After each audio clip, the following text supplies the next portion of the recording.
Genesis chapter 2, the King James Version, from verse 1. Thus the heavens and the earth were finished, and all the host of them. And on the seventh day God ended his work which he had made, and he rested on the seventh day from all his work which he had made. And God blessed the seventh day and sanctified it, because that in it he had rested from all his work which God created and made. These are the generations of the heavens and of the earth when they were created, in the day that the Lord God made the earth and the heavens.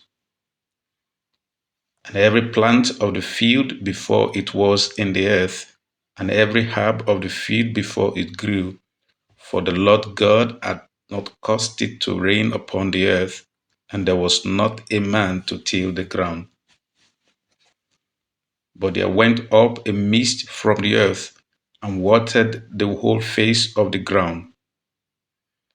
And the Lord God formed man of the dust of the ground, and breathed into his nostrils the breath of life, and man became a living soul. And the Lord God planted a garden eastward in Eden, and there he put the man whom he had formed. And out of the ground made the Lord God to grow every tree that is pleasant to the sight, and good for food, the tree of life also in the midst of the garden, and the tree of knowledge of good and evil. And the river went out of Eden to water the garden, and from thence it was parted and became into four heads.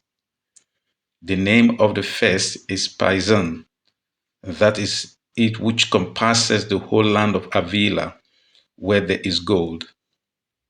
And the gold of that land is good. There is bdellium and the onyx stone. And the name of the second river is Gihon. The same is it that compasseth the whole land of Ethiopia. And the name of the third river is Edekel. That is it which goeth towards the east of Assyria. And the fourth river is Euphrates. And the Lord God took the man and put him in the garden of Eden to dress it and to keep it.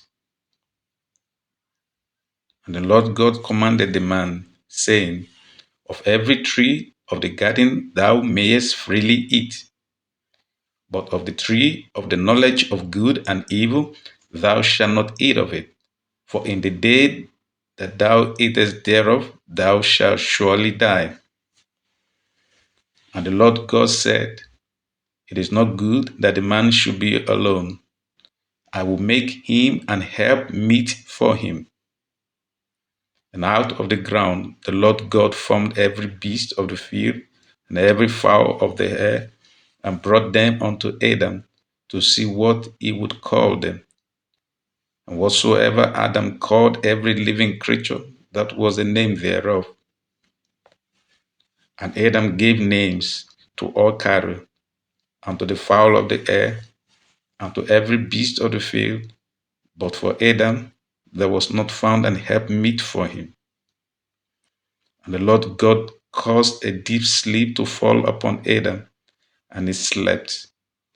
And he took one of his ribs, and closed up the flesh instead thereof. And the rib which the Lord God had taken from man made he a woman, and brought her unto the man.